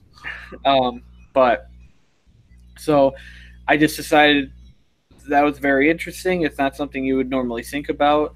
I think I could only find like I mean, I say only, so like there's too many places down in Antarctica. I think there were 4 places on the video that I did, but I mean, I don't know. I just thought that was very fascinating, and I mean, especially like the first few people that went there, they didn't know how inhospitable it was going to be, and that took their lives, or the Drake's Passage to even get there on ship, which is one of the most dangerous ocean crossings, if not the most dangerous ocean crossing in the world. So it's just a pretty terrifying place when you think about it. And then if you think about all the conspiracy theories behind Antarctica, it's even more terrifying. So that's like a whole another like video in itself. But I got the idea from that Destination Truth episode, pretty much. Well, Antarctica is actually where the end of the Earth is, so that's where that's the wall. Yeah, because the Earth is flat, and that was one of the big things I saw. They don't let you fly over Antarctica according to this theory because you'll see the end of the Earth. Yeah. So who knows? If you believe that kind of thing. I like watching people's arguments on it, but oh man, it's like when you're the leaders of the Flat Earth Association, like the biggest people known seem to be like Tila Tequila. Yeah. It's like, oh yeah, you guys probably know what you're talking about. Yeah, she's like their leader. Oh, cool. Good job. Oh man. It's just a weird series. I get back in the day before they realized that the Earth was a sphere, that the Earth was spherical. Like it's spherical. Yeah. They just didn't understand. They just saw flat. So you just kept going. But like nowadays, I mean, I get the not trusting of the government and the images. I get that. But I'm pretty sure that the images of the spherical Earth are true. I guess I could think of a few reasons why they would fake it, but for the most part, I think they're just like, this is Earth. I hope you guys like it. All right, cool. So I don't know. I get why they don't want to trust it, but I think logically speaking, government's not going to lie about the Earth being a sphere. But maybe. Maybe. I mean, I won't discredit anything, but I think it's highly, highly unlikely. Yeah. So does this mean you have ghost stories from every continent on your YouTube channel since you've covered Antarctica? Yes. Maybe. Yeah. Yes. That's incredible. I would have never thought about Antarctica. So when you sent me, this started by I just asked the Ghost Watch, like, what are some of your favorite topics that you've covered? So he told me, and Antarctica was on, and I'm like, wow, never would have expected that. Yeah, and that's pretty much the reason, because most people wouldn't expect Antarctica, and pretty much most of the ghostly tales of Antarctica are actually pretty creepy, if I remember correctly. So that's another reason. Like they're pretty much all like kind of terrifying. So yeah, I mean, anything like that. When you get down to like just like when you're there on these expedition type things, it's like man versus nature, man versus himself. There's gonna be some crazy psychological shit going on, like whether you believe in the paranormal or not. So I mean, who knows what these guys really face, both like real and inside their head. So right, definitely. Yeah, and what kind of mark that left on the area too, especially when they're facing like starvation, just trying to make it through like this crazy thing. I don't even really know how they got paid to do this stuff too. Like, how do you just get this to be your job? Like, I'm gonna be explorer extraordinaire. Yeah. Well, a lot of times like they were just seafarers, and the king, queen were like, we need more land. Go find it. All right. It's getting kind of cold. Yeah. What's going on down here? I don't like this land. Exactly. Let's see. Naran said Mount Everest is haunted too. I believe it. All the people who die there. I've heard stories about Mount Everest. Because so many people die and they're just buried in the snow, so it makes sense. Let's see. That's where Yeti is. Yeah, Himalayas. That's probably where all the ghosts come from, where all the Yeti killings that people don't know about. Nobody dies climbing Mount Everest. People killed by the Yeti on Mount Everest. The secrets. I could just see a horror movie. It's like, all these people on Mount Everest, they didn't die from weather. They died That from would be awesome. claw marks. kind of like in Far Cry 4 when you have the DLC downloadable content for the video game Far Cry 4 where you actually encounter the Yeti like in the Himalayas. I didn't know that. Yeah. But that would be a sweet movie though. The Sci-Fi Channel's probably already made it. I know, they've probably already made it, and except it's not a Yeti, it's like Yeti spider from space to the Inferno Awakens. Several Abominable Snowman movies. I do know that. I like sci-fi movies sometimes. Sci-Fi Channel movies. They do Some have. of them are great. Yeah, they do have a few, and then they have like Ice Quake, Sharknado. Sharknado. I definitely fell in love with that. Like I didn't watch it for a long time because I thought it was a typical not trying to be funny movie, but it's good. It's so campy. Yeah, I've seen the first 4. I think I've seen all but the new one. Yeah, I have. That's the same year. Oh, okay. So how many are there? I didn't know there was that many. I think number 6 comes out this year. Damn. Yeah. They keep making money, man. Sharks Never have I ever. Ian Ziering needs to get more money than Beverly Hills 90210 is paying him. Probably don't get any residuals anymore. Yeah. So where's a haunted place you wouldn't visit? What do you draw the line when it comes to like investigating or making videos? Like, are there topics that are too rough for you or places you wouldn't go? Topics, not really. I'll talk about just about like any topic. But actually going to a couple of the places, yeah, there's probably some that I would draw the line. Like, I would never go try to investigate to see if the Jabafo feed exists. But like just like haunted places, probably like any kind of like haunted cave system, like although I mean Mammoth Caves I would like to go to, but I would stick with the tour guide. I know there's some like haunted cave systems that are deep in like the jungles in Asia. Not going to go there, not just because it's like a 5-day hike, but because people die all the time in the caves. There's several out there like that. Other one like building wise, I can't think of any off the top of my head, but like. Yeah, building wise, I can't think of any off the top of my head, but like places like that,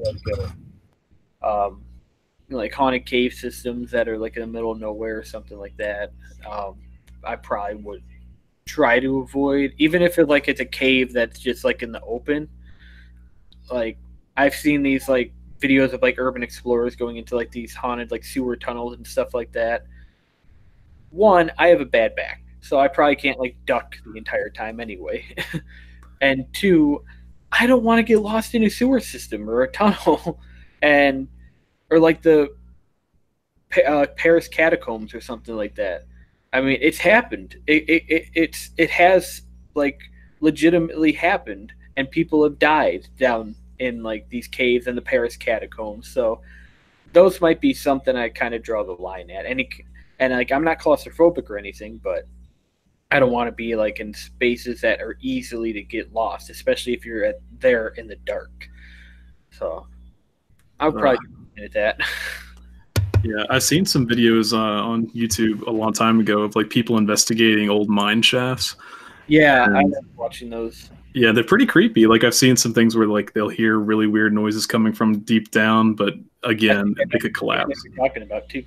Yeah, I can't remember the name of the channel, but I mean they could collapse on you, and then you're just SOL. There's one channel. I think their channel is just called like exploring abandoned mine shafts and places. It's just called something like that. And a couple times he's had some really weird experiences, like hearing stuff. One of them sounded like.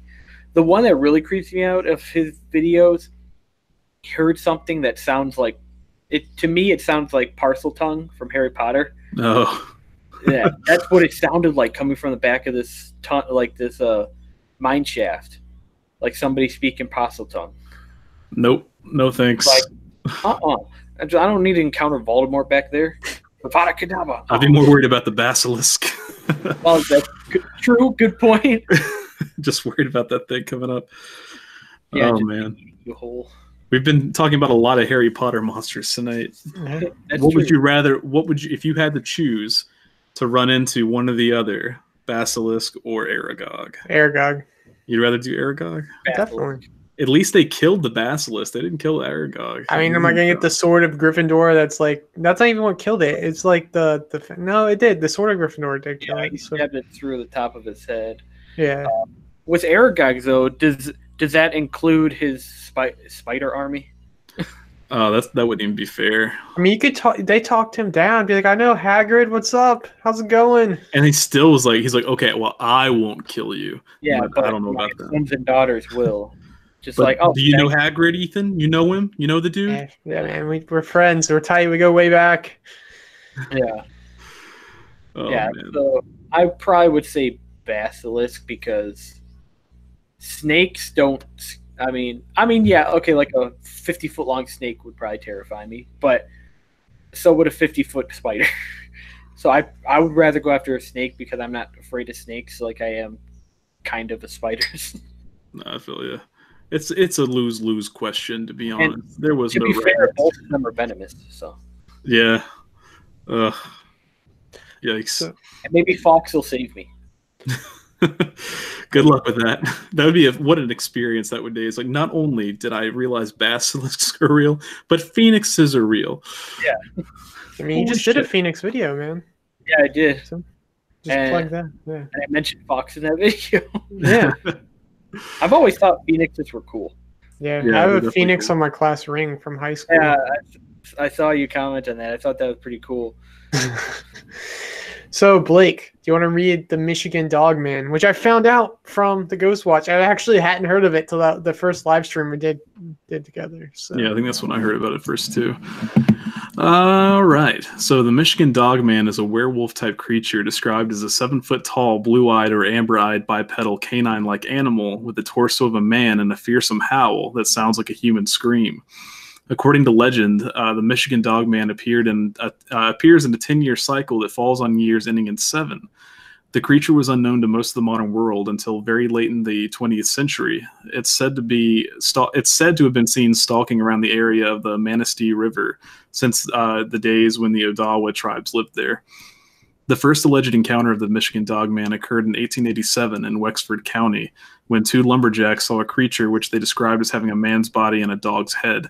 In 1937, in Paris, Michigan, Robert Fortney was attacked by 5 wild dogs and said one of the 5 walked on 2 legs.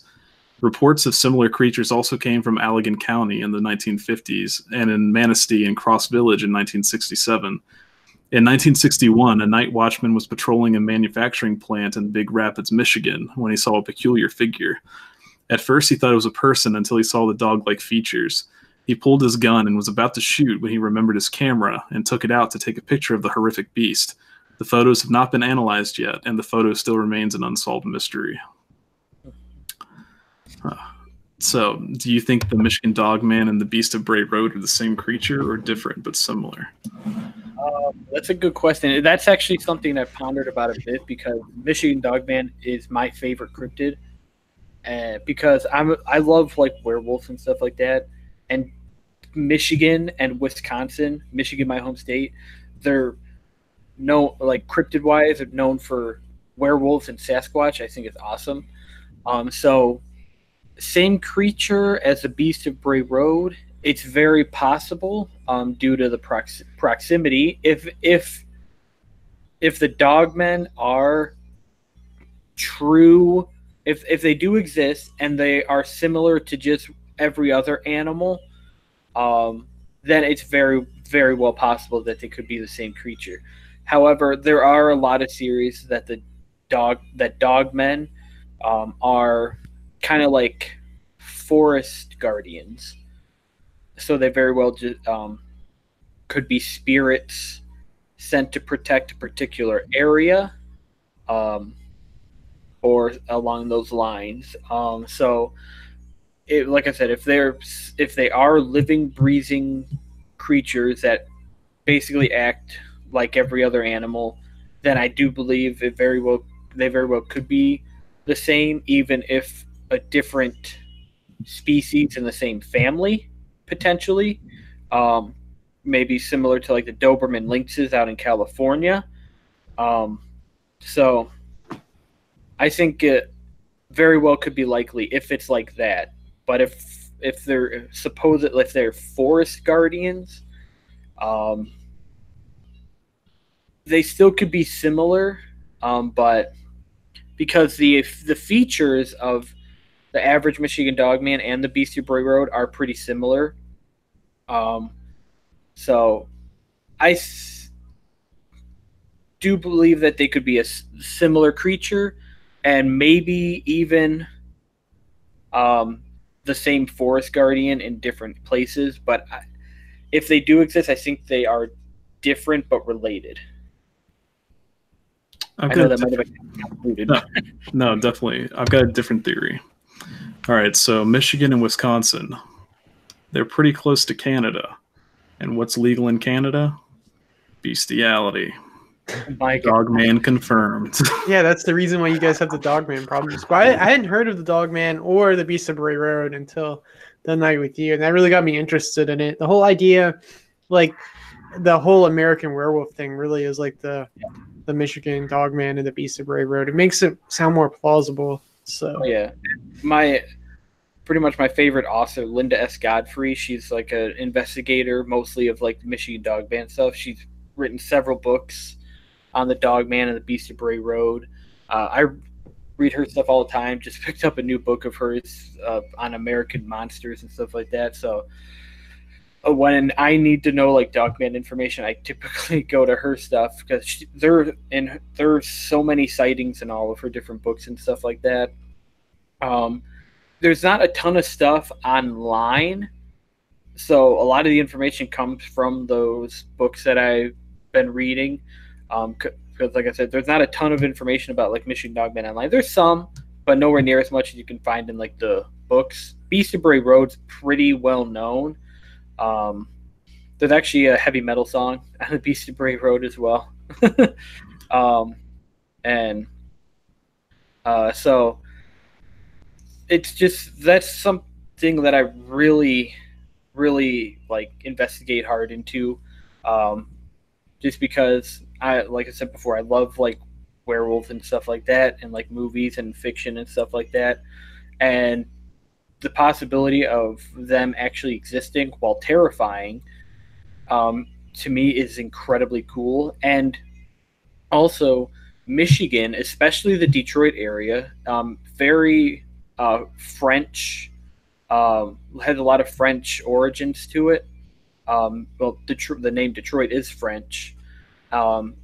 And even back when Detroit was being like plotted and like when it was being incorporated, there were tales about the loup-garou, which is French for werewolf. There were tales of werewolves in Detroit back several hundred years ago, which is very fascinating if you think about it. If you think about like the Michigan Dogman and all these sightings, so hundreds of years ago. So is there a correlation? Possibly. Typically the loup-garou is a human transforming into a werewolf, but not always. So if it does exist, we might have known about them for hundreds of years. So. That's pretty cool. I never thought about, for one, I never thought about Detroit being French. It makes sense. Mm-hmm. But definitely makes sense. But yeah, that's really cool. Yeah, Detroit was originally called Detroit. Also, that author you were talking about, did she write a book about the Beast of Bray Road? Yeah, she did. Okay, that was the one we talked about. She was on some TV program. She was on an episode of Monster. She was on it was a sci-fi channel show that was only on for like a couple seasons, Paranormal Highway or something like that. It had Jael DePardo and forget the other guy's name from Fact or Fiction or Fact or Faked. It was their show. They had her on there talking about like the Beast of Bray Road and stuff like that. So she's investigated a lot of that stuff. So if you're ever interested, check her stuff out. Definitely. We did a video a couple weeks ago on one of the things we talked about was the Beast of Bray Road, and we talked about her a little bit, but I couldn't remember her name right offhand. But that's really cool. Yeah. So, and like I said earlier in the stream, my buddy has land up north in an area called Idlewild. And I've been up there several times, go up there to camp. Yeah, I saw a video you made there camping. Yeah. Well, yeah, because Idlewild, it used to be a before the civil rights movement and everything, it was a large African American resort community, Idlewild. So it was huge, and I mean, like tons of like famous musicians would go up there. Joe Louis went up there quite a bit, and it was a really big community. But then with civil rights movement, when there was no more segregation, the resort community died out, and there's left tons of abandoned buildings and everything like that, abandoned clubs and all that. So it's littered with a ton of abandoned places, but it's a beautiful area. And only about 20 minutes from there is a place called Reed City, Michigan, and that's where most of the Michigan Dogman sightings have occurred. And I know it's highly unlikely, but I'm really hoping that one time I'll be up there and at least hear something that I cannot explain as like a normal coyote or anything, because there's a lot of wildlife up there. You got coyotes up there, you got bear, you got mountain lions, maybe highly unlikely, but maybe actual wolves. But I'm kind of hoping that the Dogman just roaming around up there as well. It might seem kind of weird, but normally I have my shotgun with me when I'm up there, so just in case. Yeah. Do you know anyone locally that claims to have encountered the Dogman before, or any stories? Unfortunately, no, I do not. That would be really cool, but yeah, unfortunately, I do not. And most of my friends aren't really big into like the paranormal stuff like that I am. I mean, my dad's had like a couple supposed like paranormal encounters, but he still doesn't. He's not like a big believer in the paranormal or anything. But although he's actually claimed to possibly see Sasquatch, so there is that. Down in Monroe County, Michigan, where Mentel Road is, he wasn't that far from there. Driving along a country road, and he swears he saw off by a tree line this large, dark, hairy, bipedal creature quickly go into the tree line. He swears that he saw that. So I might know my father might have seen Sasquatch, possibly. That would be a great book to write. It's like, my dad saw Sasquatch. Yeah. His story. You should interview him for a video and just talk about it. That would be a really cool video idea. Yeah. Well, I did do a video on his account of I did do a video on his accounts of this antique museum or antique shop in Marine City, Michigan. I did retell his accounts in that video. He's not really one to like talk into a video or a camera or anything like that. So, I mean, I don't know if I'm going to really get anywhere with that. I'll ask him, but he doesn't really like this stuff. But actually, over the summer, he took me up to Marine City, Michigan, to that same antique shop. I didn't experience anything I was there, but we went up to the second floor where he had his experience, which he said he felt something tap his shoulder, And, like nobody around him, but he actually felt like somebody like tap him on the shoulder. He turned around, there was nothing there. Then he started to like get like a bad headache, and as soon as he left the building, he was fine. And when we got there again, walked up to the second floor. Like I said, I didn't experience anything, and he started to kind of get sick again, have like a bad headache, and he had to leave. Could there possibly have been a large EMF, like electromagnetic field there? Possibly. I didn't have my EMF meter at the time, but I didn't. Like I said, I was up there for longer, unless I'm just not as sensitive to it. But I was up there for longer, and I didn't experience anything. I mean, I was up there for quite a while because I was hoping to experience something, and also looking into cool antiques. But I didn't experience anything. But yeah, both times he's been there, he just caught like, and he's never like said anything. He knows I'm big into the paranormal, so he tells me if something's weird happened. I only have like three stories from him, and that's one of them. So it's not like something that happened to him all the time. So, and it's twice that it happened at the same place and basically the same spot in the building. So it could be explained away, but it is weird, especially with the tapping on the shoulder. But there is that. And then another time he saw like a red orb follow him through the Michigan Memorial Cemetery. Getting stalked by ghosts. Yep.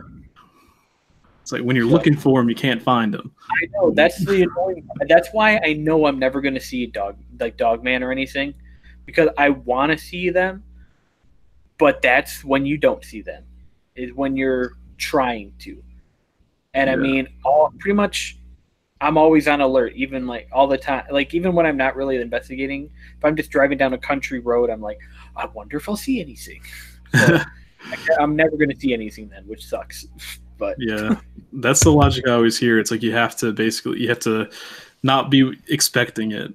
And like my sister, she swears that she's seen things at my old parents' house, at her house now, and she's like, you wouldn't want to see it if you knew what it was. And it's like, I do though.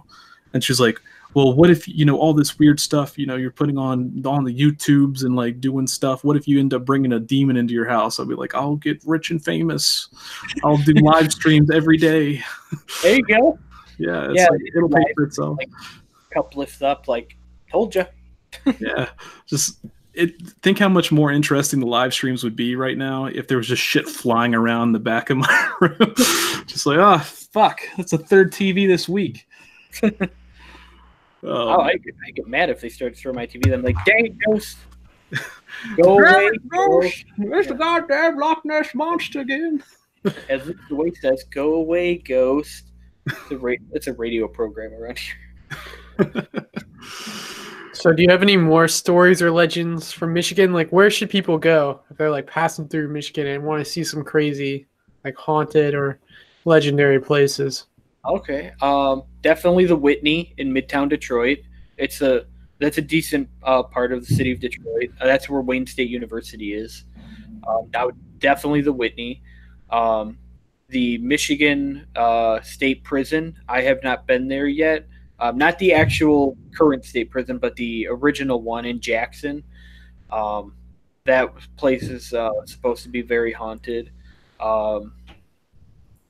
Probably River Raisin National Battlefield Park in Monroe. That was a War of 1812 battle. That was basically like the turning point of the War of 1812. Which is very fascinating. It was basically a slaughter. The British came in and just basically slaughtered civilians all throughout there. And then I'm trying to see.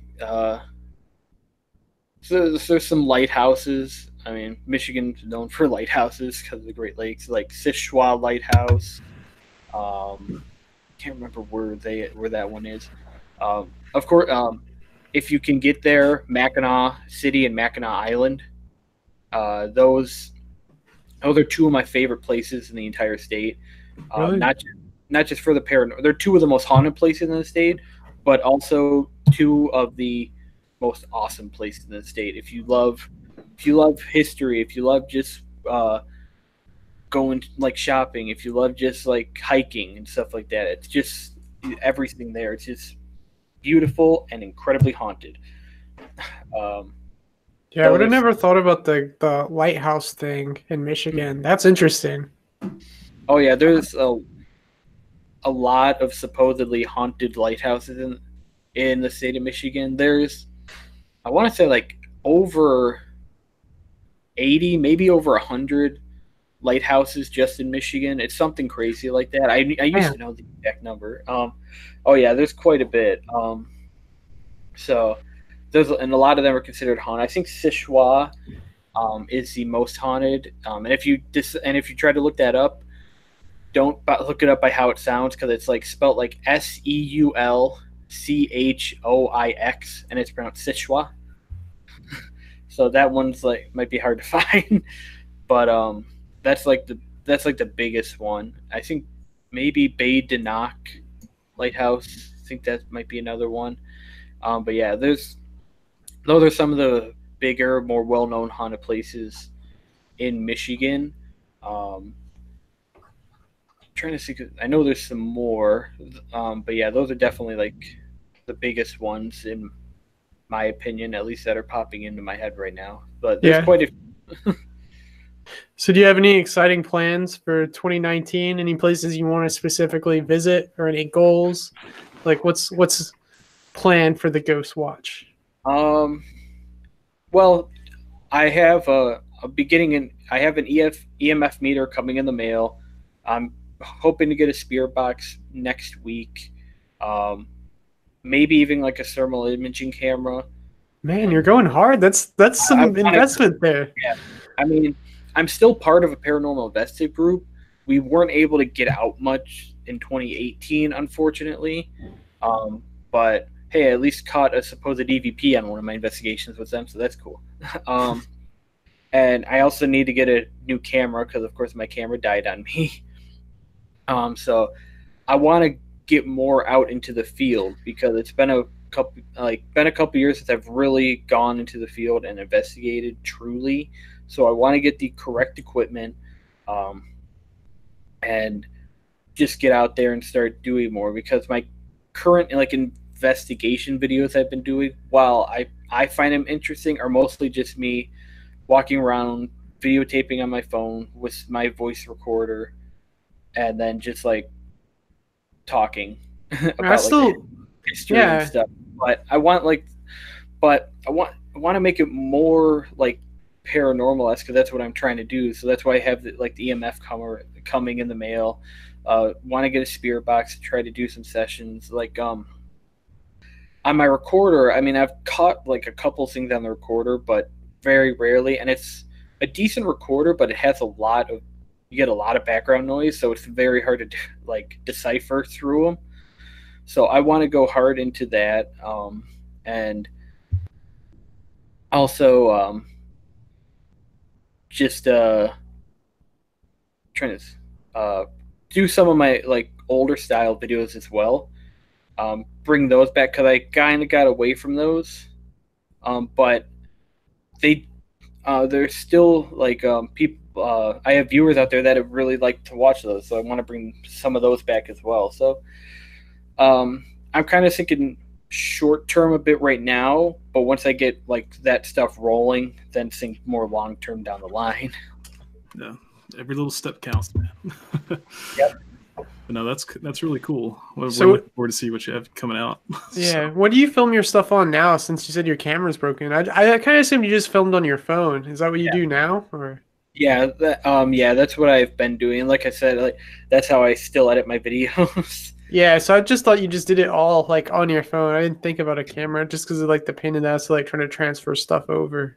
Yeah, pretty much it's all on my phone. I mean, a lot of times my camera would be just for if I'm doing videos about my video game collection or something like that. But I did like to use the camera, at least take actual pictures and stuff like that, with the flash, see if I can get anything. But it died not that long ago. I hadn't used it a lot recently because it's been acting up, and then it finally decided to die on me. I can't, like, even with new battery, it can't get started or anything. So it is like 10 years old. So it's time for an upgrade there. But hopefully something with like night vision, which would be sweet. That'd be really cool. Yeah, that's what I'm gonna look into, getting some kind of night vision for red. But We have a night vision. It's like a pseudo night vision where it's not like the green, but it's kind of like it's like a white. Yeah, it's a gray, purplish. Yeah, looking. I think that's infrared. Yeah, it's cool though. I mean, Oh, it yeah. works. Really cool until you actually see something standing there. Yeah, fuck that. Yeah, that's why I want to get like a thermal imaging camera, and then like you look up and you see an actual person like standing in front of you, and you're just like, you look up, see nothing. You're like, oh, well, that sucks. Well, it was a good run. Like but dang, they are expensive. They are. I think Sony has some, maybe, or maybe that was night vision rather. Maybe the thermal cameras were higher end. Yeah, like a FLIR thermal imaging camera that just takes like still images is about like $469. Man, fuck that. That's high. And FLIR's the kind of brand I want because that's a pretty trusted brand. That's what TAPS uses. I'd love to have half of what TAPS uses. Yeah, I've met a couple of them. They're pretty cool. Oh, that's awesome. I used to love that show. Yeah, they don't even show reruns anymore, which sucks. That's garbage. Yeah. So where can people find you besides your YouTube channel? Like, where else are you on the internet? People want to cyber stalk you. Okay, well, do have a Twitter handle. It's the Ghost Watch. Instagram, also the Ghost Watch. Also, I have Twitch. I do live stream video games at Twitch. That one's Madfire Gamer, which is reminiscent of my first YouTube channel, which was called Madfire Productions, which is now called Ghost Watch Productions, because I was gonna start using that one as like my video games and skits and stuff. But because that's actually that channel is what the Ghost Watch is connected to. Technically, the Ghost Watch is a brand account of Madfire Productions, and I cannot detach them. So I have to keep that channel alive somehow. So I just like every now and again go on it, but I stopped like really using it. I put everything back on the Ghost Watch. And then also I have a third YouTube channel called Talking Detroit Tigers, where I'm a huge baseball fan, especially Detroit Tigers, so I just talk about them on there. But those are all my big social media things. I have Tumblr and Google Plus and Daily Motion that I'm just never really on, and Facebook. Yeah, I think people forget about Daily Motion. Yeah, I will be on Facebook more. Sorry. Yeah, the Daily Motion I didn't even learn about until you thought the first live stream we had you on. I'm like, what is this Daily Motion thing that people are posted to? Back in the good old days before YouTube. They actually started a year before YouTube. Yeah, I remember it used to be a kind of prevalent thing that would pop up in search engines. It's like Daily Motion. I was like, oh, yeah, cool. Rebecca said you can't have porn on Tumblr anymore. Very disappointing. Yeah, I was gonna make that joke, but I know that's why I don't use it anymore. I know. It's like I thought that's what it was for. The day Tumblr died. It is the day Tumblr died. There's I think I sent Rebecca the video. It was like the MoviePass CEO. Did you ever see that? No, I don't think so. It's College Humor, but they also did the Tumblr CEO, and he's just talking about like how great the app is, and they're like, it's like 90% porn. He's like, what? Yeah. Oh man. So you guys have any closing thoughts? Any last words? Things you have to get off your chest? I do have something to get off my chest. So I got this. It's a Nintendo game. It's the Flask. It's the Legend of Zelda Flask. I've seen those before. Almost bought one. I haven't seen that before. Yeah, it comes with the little sleeve. It's amazing. So yeah, I just wanted to share that with the rest of the class. It's actually filled with Jaeger, and I forgot to drink tonight. So I have to pour it back in the Jaeger bottle somehow. Yeah. Oh yeah. Have you guys ever checked out the phone app called Amino? I've heard about it a lot. Mr. Ramsey and Mr. Rowley talk about it. Yeah, Ramsey, I know it's on there. Yeah, I have not, because I have a really big thing about switching like websites. I've been really hardcore on Reddit, so I've not checked it out. I'm lame. You're the third person to tell me about it, though. You like it? Oh yeah, but you're not lame. I've only ever been on Reddit twice. Yeah. But oh yeah, I think it's awesome, especially their paranormal community. I mean, that people put stories and posts on there all the time, and I think it's awesome. Can talk and meet tons of new people on there and stuff like that. If you guys ever check it out, I just wanted to throw that in there because been having a lot of fun with that app, especially on the paranormal. But they have like sections for everything. Like I follow the paranormal app, but I also follow like the Godzilla app, Spyro the Dragon, Nintendo, and stuff like that. It's really cool. We really need to check it out. We've just been kind of pussyfooting around and not actually looking at it. But I mean, we use Reddit a lot, so we could definitely use another venue to get our stuff out there. Oh yeah, and like they do have a verified on the paranormal one. They do have a verified YouTubers like list that you definitely like get on, and they normally will always feature your videos that you paste in there and stuff, and get it out there to more people. Yeah, I've never been verified somewhere before. Yeah, let's go be famous. Right. Yeah, it was a first for me, so I was really happy when they're like, yes. That's awesome. Cool. Yeah. We'll definitely check that out. I'm gonna make that my goal this weekend to look into that and maybe make an account. Yeah. I mean, 2019 goals. Yeah. There are microtransactions in it, but you don't have to do anything about them. Yeah. When it gets views, I'll pay for views. Credit card chip. Now let's go. No, I'm just kidding. Give me subscribers. No. Yeah. But thanks for joining us, man. Really appreciate having you back on. If you haven't subscribed or checked out the Ghost Watch, do it now. It was a huge catalog of videos on content that you might video ideas you might not have ever seen or heard about before. So check it out. We did a collaboration with them a few months ago on the haunted places in Alabama. So that's a good place to start. Dip your toes in, like, comment, subscribe, enjoy it. You'll like it. Give me 1 sec. I'll link the channel. Hold up. Link that video, haunted places in Alabama. I really like that video. I really wish, we were actually in Alabama. I think it was after that video. Been cool if we had gotten footage for it. I've never had a good experience in Alabama, though. I've been twice, and it's not a good time. Yeah, I appreciate you guys joining me on there. Hongo Johnny was in that video as well. He was. It was a good video. I really liked it. Both are my YouTube buddies. We're in that SBK2552 and Val McPossum. Yeah. So, thanks for helping me out with that. It was a weird kind of I wasn't really sure how to do it because I wanted to do more collab videos, and I really wasn't sure how to do it. So that kind of thing just popped in my head. I'm like, I guess I'll try it, see how that goes, and it seemed to go pretty well. I think you could do it. I think you could do more of those because that video did really well. So, yeah. I mean, if you ever want us to help, we'll do it. I love your channel, man. I have kind of anxiety issues, so I don't like to ask people. You're fine. Just do it. Who cares? We're just going to show up in your inbox one day. It's time to collab, man. Time to make a video to feature us in. That's how. It's literally how I talk to people. Have you heard of us? Subs? Let's do it. We need to piggyback off of you. But yeah, man, thanks again for hanging out with us, and thanks everyone in the chat for hanging out with us tonight. We really appreciate it. It's been a fun time. Yeah, definitely. Yeah. Next week we'll have a new video, hopefully maybe on Wednesday, and we'll have another live stream next Friday at 8 p.m.